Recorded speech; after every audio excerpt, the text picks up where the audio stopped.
a key little piece of knowledge that you just have to know. So, oh boy, Faith, do you know already what to do?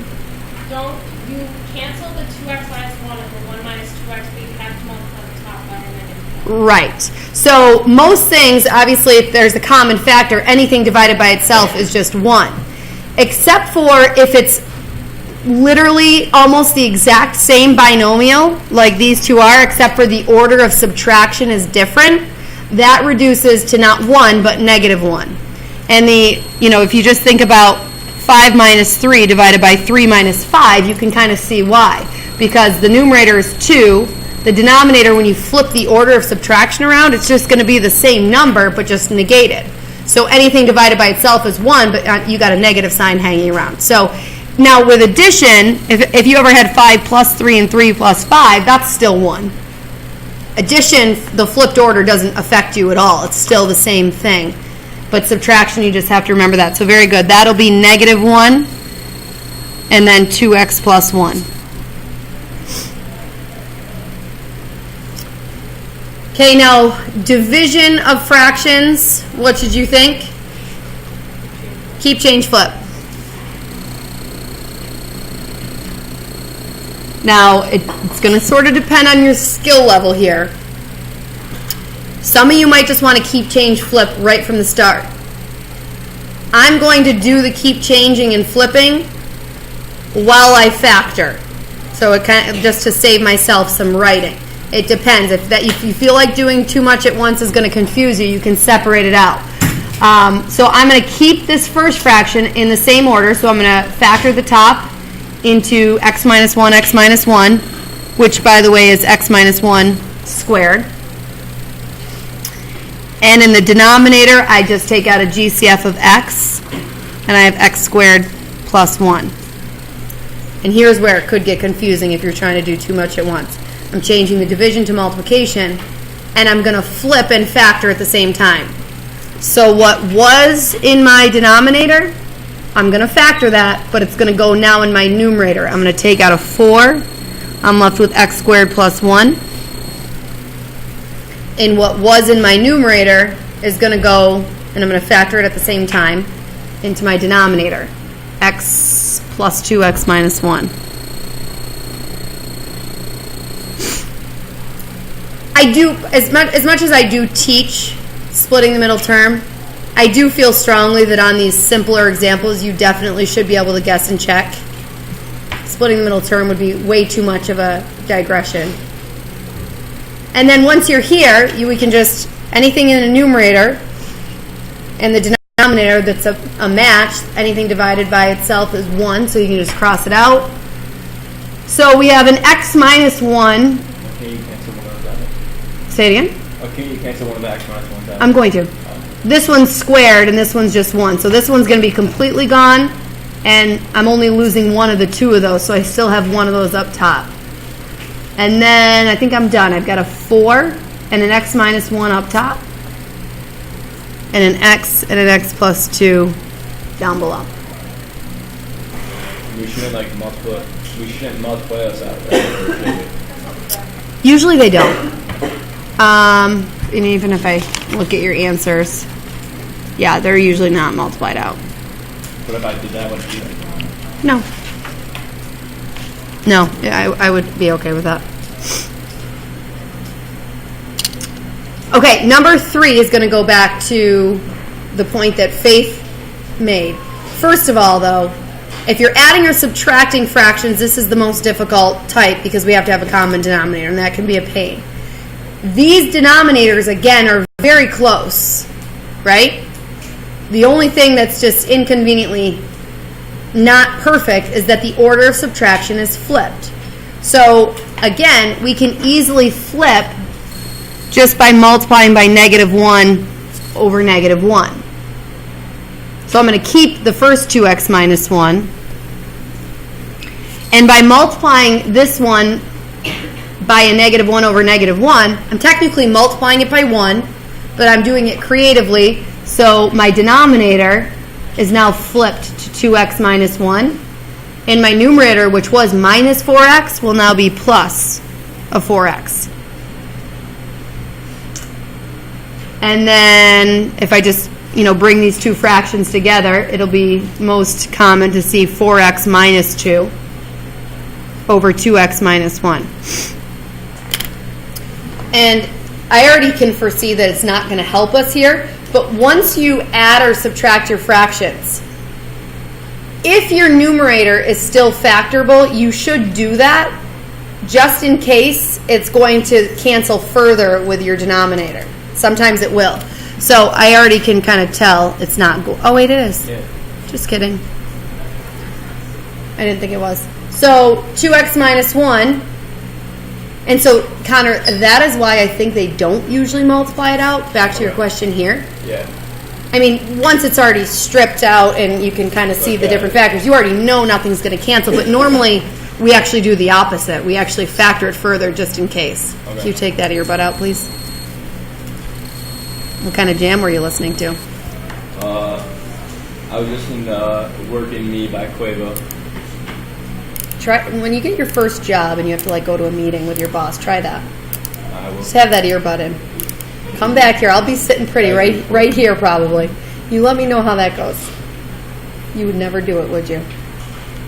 No, because I probably care more about that than I would. Sure. I get it. I get it. I can't argue with that. It's still not nice. It's still disrespectful. You can at least pretend, given this is my life, Connor. This is literally my life. Yeah, This it's a cool job. This is a cool job? I mean, I'm not like if you like math. Yeah. All right, number 4, subtraction here. The denominators look nothing alike. I'm not just going to jump in. I have advanced kids that still do this. They'll just give this one a 2x minus 10, and they'll give this one an x squared minus 10x plus 25. They're getting a common denominator, but they're making their life much more difficult. Because 99% of the time, once you factor your denominators, you'll already see that they have some commonalities that you can kind of work with. So you factor this first, and this denominator is going to be x minus 5 squared. Minus, take out a 2, and you have an x minus 5. So clearly they do already have an x minus 5 in common. Alyssa, what does this denominator need? Just a 2. So I give a 2 over 2 to the left. And Andrew, this denominator? Needs another x minus 5. Good. So here's another thing. I always multiply out the numerators. I don't ever multiply out the denominators. Okay? So 2x over my denominator minus, and I'm going to definitely multiply and FOIL out over here. It's going to be x squared minus 9x plus 20. And the reason I have to multiply out the numerators is because I have to combine these fractions and actually do the subtraction. I don't have to combine the denominators. They're already common. And once you have a common denominator, that's the denominator in your final answer as well. What do I have to be super careful of here? Common mistake. What do you foresee? The subtraction. If you're subtracting a polynomial numerator, you actually want to lock this up in parentheses so that you distribute that negative. So we're going to have 2x minus x squared plus 9x minus 20, which will give me a negative x squared plus 11x minus 20 all over 2 and x minus 5 squared. Now, like we mentioned before, if that numerator is still factorable, you want to go ahead and do that. So, as a quick check, I hate the negative, but I can't really do anything about it. Are there two numbers that multiply to get 20 that add to get 11?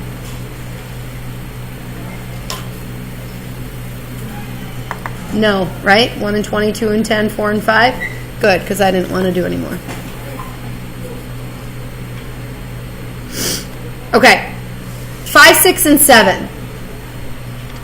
These are all called complex fractions. What makes them complex? Right, fractions within fractions. So there are two methods of fixing this situation. I'm going to go with teaching you and pushing you towards one direction just because I know where PreCalc goes and I know what's going to be most efficient for what you're going to run into down the road. I'm going to go with the clearing fractions method.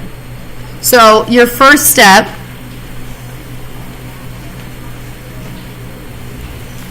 is to determine the LCD. Do you know what LCD stands for? Least common denominator. So you want to look at all, and I'm not going to write all these details out, so you can go back and listen to this video if you want the instruction again. But you want to look at all the denominators within the mini fractions. So we've got an x and a 3 and a 3 and an x. If those were your four denominators, what would the least common denominator be? What'd you say? Like if you had four fractions with a denominator of x plus a denominator of 3 plus a denominator of x plus a denominator of 3. What would you make all of those denominators be so that they were all the same? 3x. Okay? So whatever that least common denominator is, you multiply your numerator by it and your denominator by it. Your overall numerator, your overall denominator. And then we're going to have to distribute that through the numerator and distribute that through the denominator, and you're going to see why the complex fraction is now clear.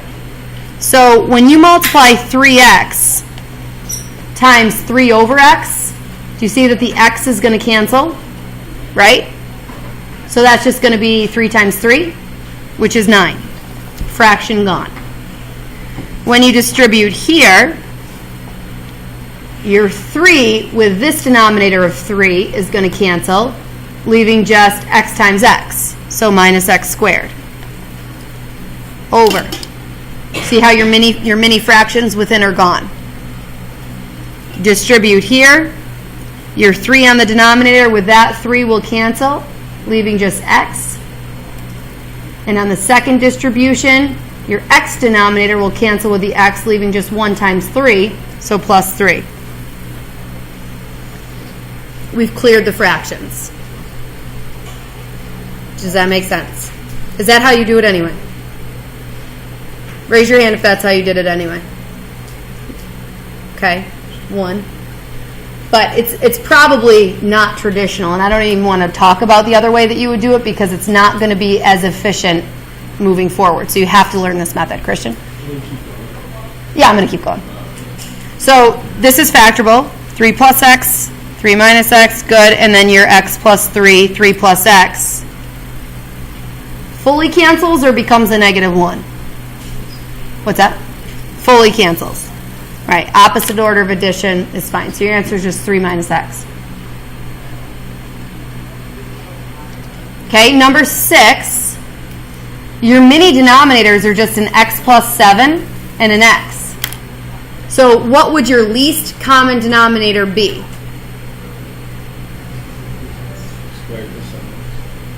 Yes, but I don't want you to combine them. So x plus 7. Right, just keep it x plus 7. So my numerator is going to get multiplied by x plus 7, and my denominator is going to get multiplied by x plus 7.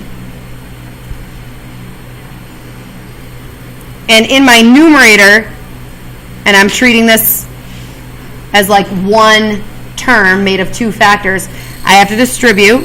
What cancels? The x plus 7, leaving what? Just x. On the second distribution, what cancels? The x, right? Leaving just an x plus 7. Now, there's a subtraction sign there, and we're left with a binomial, so make sure you lock that up in parentheses. Over, in my denominator, again, don't multiply it out. You want to keep it factored for later cancellations if they come up. 7x, x plus 7. So my complexity is gone. I just now need to simplify. X minus x up top is going to cancel. And then minus the positive 7 will just be negative 7 over 7x, x plus 7. And obviously there it is. You can cancel one more, your 7s. You see that? I might have lost some people when I did this all in one step. I distributed my negative. So x minus x was gone, minus the positive 7 was just negative 7. And then, unfortunately, if I even lost people earlier, I can't really show much more work. You just kind of have to listen. When I distribute this to the first term, my x plus 7s cancel, leaving just an x. I mean, it looks vastly different from here to here. You just kind of have to see that. Why? Christian? Notably, well, just for me at least, not about the whole group, but like you broke it up in like the first fraction and the second fraction, and just like multiplied the numerator by like, so like 7 plus x, you just multiply the numerator by like x. You probably did. And then you just, Yep, that's the other method. Steps, but it's just like, I feel like it's less complicated. You know what? It's actually more complicated and more steps. You're just not used to this, I think. And we're going to get to stuff that's way more complex, and you're just going to crash and burn if you keep doing it that way. Because it'll be so confusing. So just bear with us. Like anything brand new, it takes some seeing over and over again before it sinks in and you're comfortable with it. But it is what I know we're going to do down the road. That is just going to be lots of crazy. So you probably just got a common denominator within the numerator, did the subtraction, and then you keep change flip. Yeah. It's going to be almost impossible with what we're going to end up doing. Here's one where your denominator, you only have one mini fraction. And your denominator is just radical x. So that is your LCD. So your numerator gets multiplied by that, and your denominator does. When we distribute through in the numerator, root x times root x is just x. And 1 over root x times root x is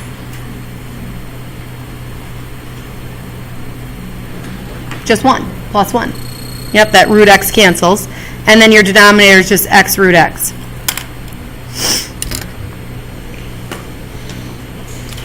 We don't love radicals in the denominator.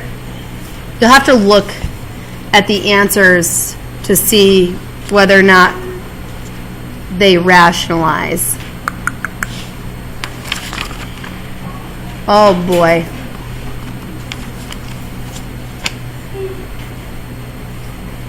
You want the good news or the bad news? You what? You want none? Liddy, what do you want? Why wouldn't you have 1 over x is the first one of x times x, still left in x there. So why wouldn't there be a 1 over x? So root x times root x is just x. Are you good with that? Yeah. On the second one, if you do 1 over root x times root x, technically that's over 1, right? And that would just cancel. That's what messes me up. Like I just feel like I should multiply the root x over root x, so like the numerator and the denominator on that fraction. No, because a whole number, you're always multiplying by a whole something. Yeah. It only gets multiplied by the numerator. Technically, it's technically over 1. So if it's in here and it's in the denominator, it crosses. All right, so the good news is we covered a lot of ground today. The bad news is there's no complex fractions on your homework. That's really not until tomorrow night. So I kind of did 2 days of notes in one. So tomorrow we'll probably maybe I'll let you review a couple complex tomorrow on your own. So no And just to like reteach it a second time because we'll probably need it. So no, you have homework. This rational, we'll just stick with 1s, 3s, and 7s.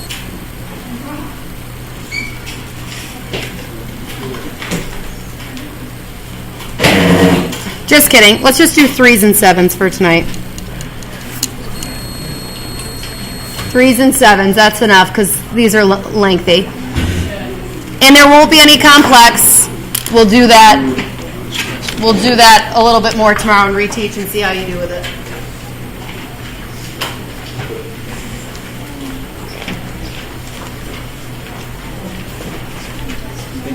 That's for everybody to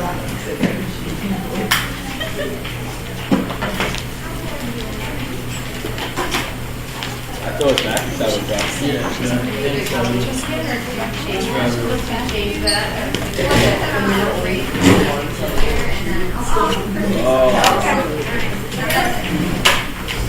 Oh, thank you. 3 and 7? That's how you know a good kid. Returns. Yeah, 3 and 7.